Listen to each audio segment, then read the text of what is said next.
พระธรรมประจำวันของพระเจ้าบ่มีขั้นตอนใดที่สำคัญในการเข้าสู่พระธรรมของพระเจ้าหลายกว่าการเฮ็ดให้หัวใจของเจ้ามีความสงบกับการสถิตของพระองค์นั่นคือบทเรียนที่ทุกคนมีความต้องการอย่างหีบด่วนของการเข้าสู่ในปัจจุบันเส้นทางแห่งการเข้าสู่ในการเฮ็ดให้หัวใจของเจ้าสงบต่อหน้าพระเจ้ามีดังต่อไปนี้ 1. ถอนหัวใจของเจ้าจากปัญหาภายนอกจงมีความสงบอยู่ต่อหน้าพระเจ้าและตั้งจิตตั้งใจในการอธิษฐานหาพระเจ้า 2. จงเฮ็ดให้หัวใจของเจ้ามีความสงบต่อหน้าพระเจ้ากินดื่มและชื่นชมพระธรรมของพระเจ้า 3. ตั้งสติและตึกตองหาความฮักของพระเจ้าและไต่ตองภารกิจของพระเจ้าในหัวใจของเจ้า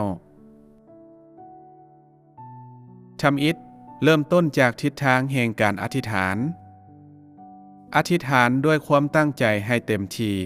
และให้อยู่ในเวลาที่แน่นอน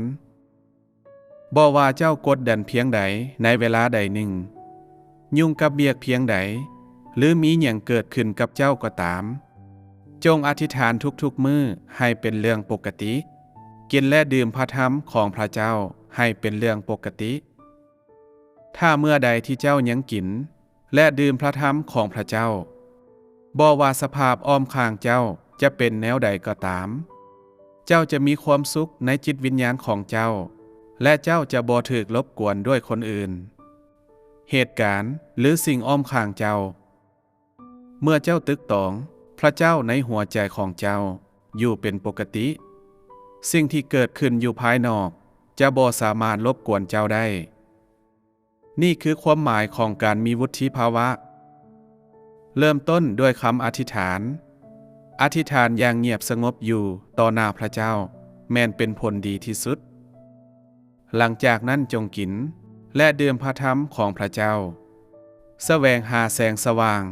ในพระธรรมของพระเจ้าโดยไต่ตองถึงพระธรรมเหล่านั้นซอกหาหนทางเพื่อปฏิบัติตัวจริงฮู้จักความประสงค์ของพระเจ้าในการกล่าวพระธรรมของพระองค์และเข้าใจพระธรรมดังกล่าวโดยบ่มีการเปลี่ยนแปลงตามธรรมดาแล้วมันควรเป็นเรื่องปกติสำหรับเจ้าที่จะสามารถยับเข้าใกล้พระเจ้าที่อยู่ในหัวใจของเจ้าตึกตองความฮักของพระเจ้าและไต่ตองพระธรรมของพระเจ้าโดยบ่รับการรบกวนต่อสิ่งภายนอกเมื่อหัวใจของเจ้าได้รับความสงบสุขในระดับใดหนึ่งแล้วเจ้าจะสามารถห้ามเพิงอยู่ในใจอย่างเงียบๆและตึกตองถึงความฮักของพระเจ้าและบ่ว่าสภาพอ้อมข้างจะเป็นแนวใดก็ตามจงยับเข้าใกล้พระเจ้าอย่างแท้จริงจนกว่าเจ้าจะไปถึงจุดที่เต็มไปด้วยคำสรรเสริญหลั่งไหลเข้าในหัวใจของเจ้าซึ่งสิ่งเหล่านั้นแม่นดีกว่าการอธิษฐานหลายเท่าแน่นอนถ้าเจ้าประสบผลสำเร็จด้วยวิธีดังกล่าวเจ้าก็จะมีวุฒิภาวะอย่างสมบูรณ์ถ้าเจ้าสามารถรับสภาวะที่ได้กล่าวมาข้างถึงนั้นก็พิสูจน์ให้เห็นแล้วว่าหัวใจของเจ้าอยู่ในความสงบต่อหน้าพระเจ้านี่คือบทเรียนพื้นฐานอย่างทำอิฐเพียงแต่หลังจากที่มนุษย์สามารถอยู่ในความสงบต่อหน้าพระเจ้าเท่านั้นพวกเขาจึงสามารถได้รับการสัมผัสโดยพระวิญญาณบริสุทธิ์และได้รับแสงสว่างและแสงเยียงทางจากพระวิญญาณบริสุทธิ์และเพียงเมื่อนั้น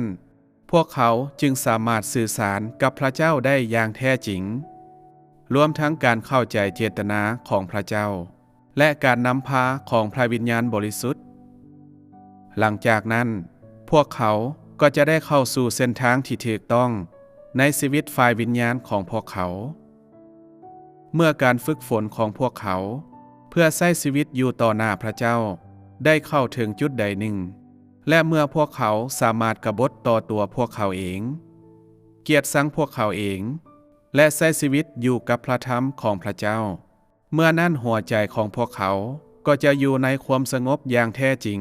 ต่อหน้าพระเจ้าการที่สามารถเกียรติชังตนเอง สาปแช่งตนเอง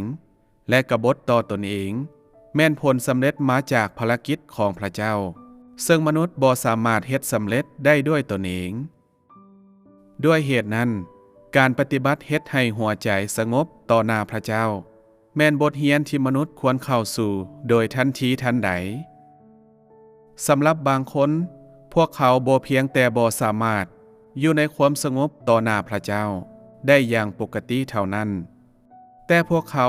ยังบ่สามารถเฮ็ดให้หัวใจของพวกเขาสงบต่อหน้าพระเจ้า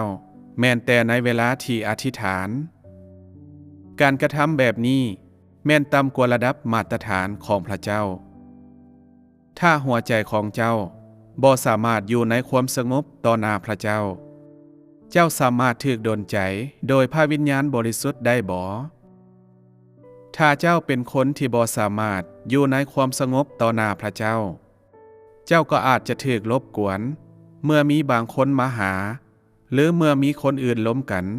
และจิตใจของเจ้าก็อาจจะเลื่อนลอยอยู่กับสิ่งที่คนอื่นกำลังเฮ็ดอยู่ซึ่งในกรณีนี้เจ้าแม่นบ่ได้ใช้ชีวิตอยู่ต่อหน้าพระเจ้าเลย